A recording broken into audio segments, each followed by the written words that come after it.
This is Optimal Finance Daily, episode 870. Is retirement age the wrong goal? By Craig Stevens of retirebeforedad.com.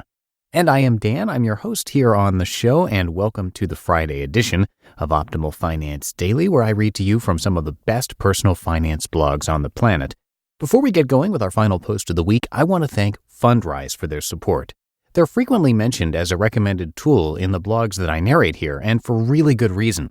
Fundrise enables you to instantly access high-quality, high-potential private market real estate projects, from high-rises in D.C. to multifamily apartments in L.A. And each real estate project is carefully vetted and actively managed by Fundrise's team of real estate pros. Fundrise is the future of real estate investing, so visit fundrise.com/OFD. That's fundrise.com/OFD to have your first 3 months of fees waived. For now, let's get right to our post as we start optimizing your life.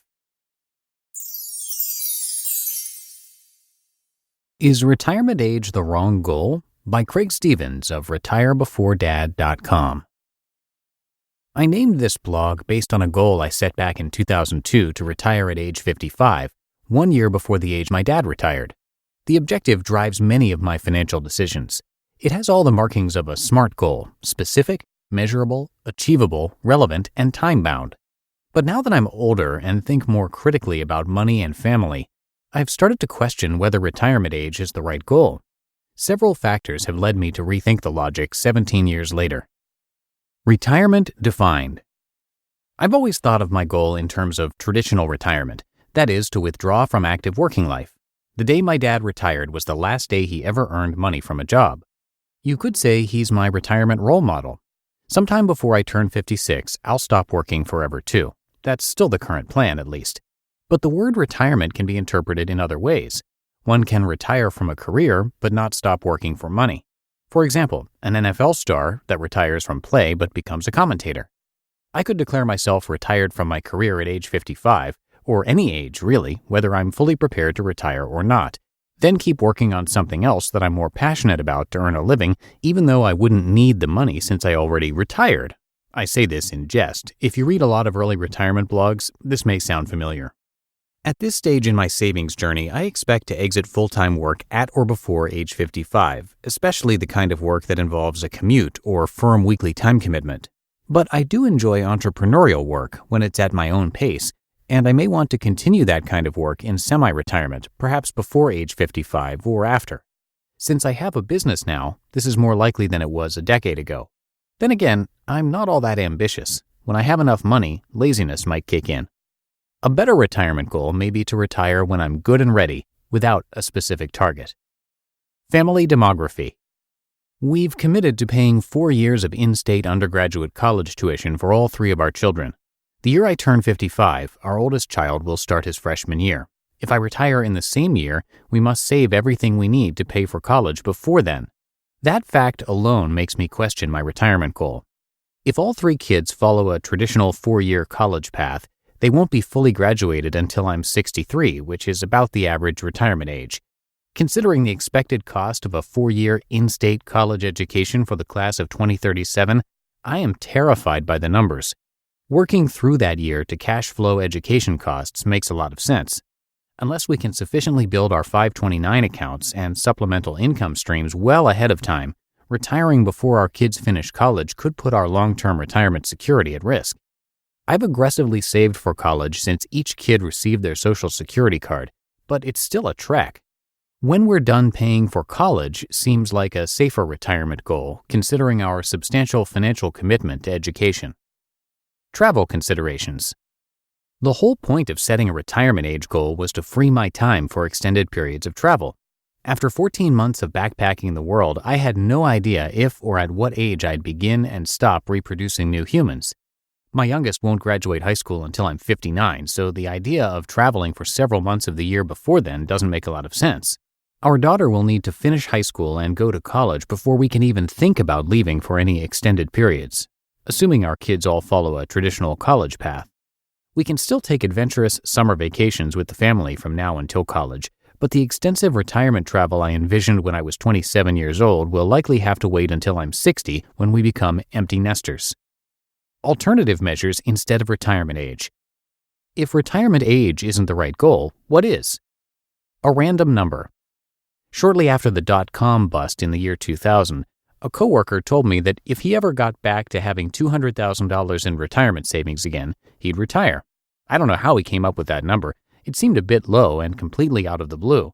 But he lived a simple life outside of work and could probably have made retirement work on that amount. He lived in a paid-for, manufactured 3-bedroom home in an over-55 community in Florida. He traveled for work and kept his expenses low. His wife worked. His idea of splurging was to buy a cold beer that didn't come in a can or an occasional rental. To my knowledge, he worked at least another decade, well into the Great Recession. Eventually, he did retire, but I'd guess that he saved well over the $200K goal he declared in the year 2000. There's nothing wrong with modifying goals. We should all keep an open mind about the goals we pursue. Financial independence. Because of all the nuance around the word retirement, the term financial independence is often a favored financial goal rather than retirement age. Financial independence is when you have enough savings or passive income streams to support your desired lifestyle in perpetuity. Your so-called FI number is calculated by estimating your annual spending and multiplying it by 25. Then aim to save that amount in cash and invested assets. Aiming for the FI number is a specific, measurable, achievable, relevant, and time-bound goal, too. The only concern I have with this goal is if asset growth is mostly a result of market returns, the market can retract and the goal could become unachieved, and that would suck. If I retire at age 55, no market tumble can take that away from me. Net worth. Net worth is an easy number to calculate, which makes it a good candidate for setting measurable goals. It takes just 4 steps to calculate net worth. Or you can cheat and use an automated daily net worth calculator. Net worth includes the value of your primary home, your cars, businesses, and your other assets.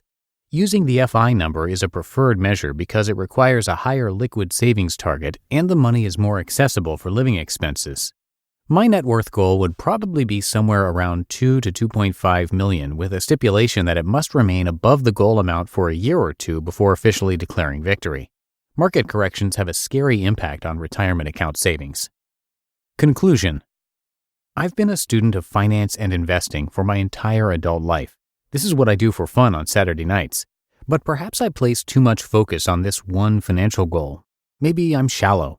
Then again, I don't want to buy a sweet new sports car with all the money I earn and grow. Freedom is my Tesla. Instead, I could focus on more noble purposes like helping others, donating to good causes, and working to make my community and the world a better place.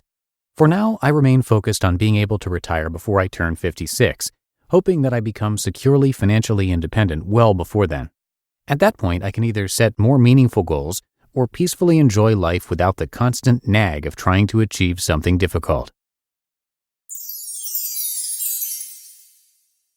You just listened to the post titled, "Is Retirement Age the Wrong Goal?" by Craig Stevens of retirebeforedad.com.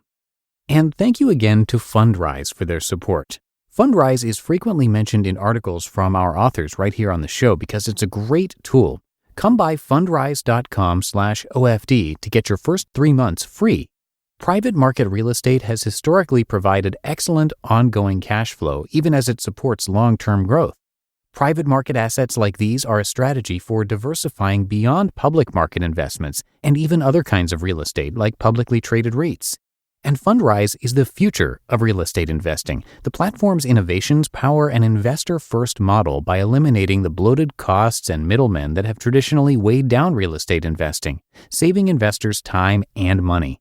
Unparalleled transparency and real-time reporting let you see how the development of specific properties impact your overall portfolio. So come check it out. Visit fundrise.com/OFD. That's fundrise.com/OFD to have your first 3 months of fees waived.